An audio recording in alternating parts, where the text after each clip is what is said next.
हरे कृष्णा, राधे राधे। आप सभी को मोक्षदा एकादशी और गीता जयंती की हार्दिक शुभकामनाएं। मार्गशीर्ष मास के शुक्ल पक्ष में जो एकादशी तिथि आती है उसे मोक्षदा एकादशी कहते हैं। यह दिन गीता जयंती के नाम से भी जाना जाता है। इस दिन भगवान श्री कृष्ण ने अर्जुन को भगवत गीता का सनातन उपदेश दिया था।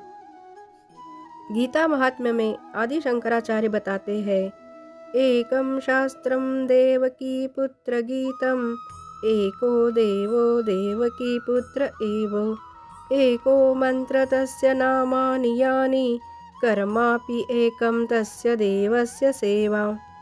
आदि शंकराचार्य अपने गीता महात्म्य में बताते हैं कि यदि कोई एक ही ईश्वर की पूजा करना चाहे तो वे देवकी पुत्र श्री कृष्ण की, और यदि कोई एक ही ग्रंथ पढ़ना चाहे तो वे श्री कृष्ण के श्रीमद् भगवद गीता को पढ़ सकता है। और ये भगवद गीता सुनाई गई वो दिन है मोक्षदा एकादशी। इसी दिन भगवान श्री कृष्ण ने अर्जुन को भगवद गीता का सनातन उपदेश प्रदान किया था, जो कि इतने वर्षों बाद भी आज भी हमारे लिए उतना ही उपयुक्त है। इस एकादशी के दिन को गीता जयंती के नाम से भी जाना जाता है। मोक्षदा एकादशी का विधि पूर्वक पालन करने से मोक्ष और मुक्ति प्राप्त होती है।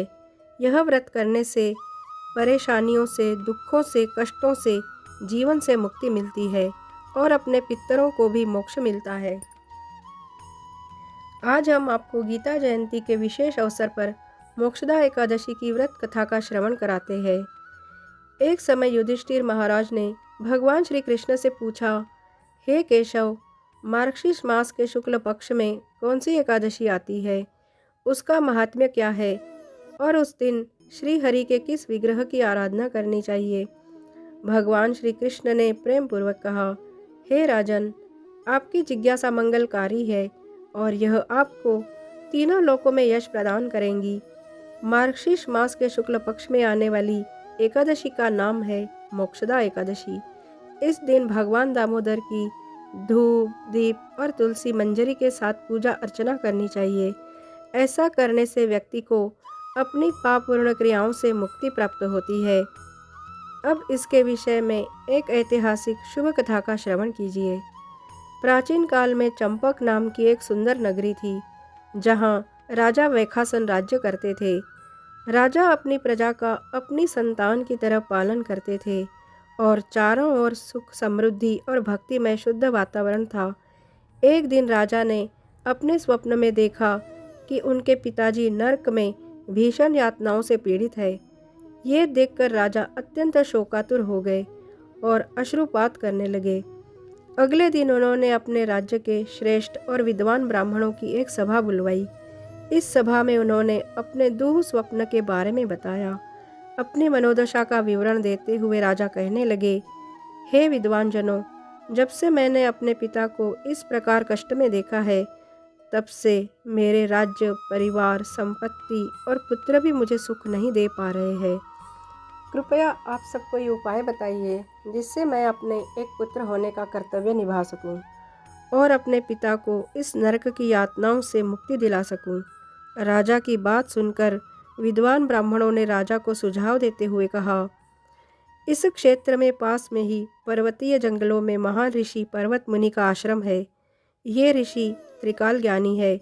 उनका तेज सूर्य के समान है और उनका ज्ञान समुद्र की भांति है।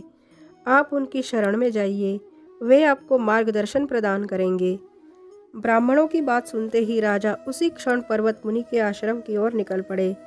आश्रम में पहुंचकर राजा ने देखा कि अनेक ऋषि यज्ञ और वैदिक मंत्रों का उच्चारण कर रहे थे। वातावरण पवित्र था और उन सबके बीच बैठे मुनि ब्रह्मा की तरह लग रहे थे। उनके चारों ओर एक दिव्य आभा का प्रकाश फैला हुआ था। राजा ने पर्वत मुनि को प्रणाम किया और अपने आने का उद्देश्य बताया।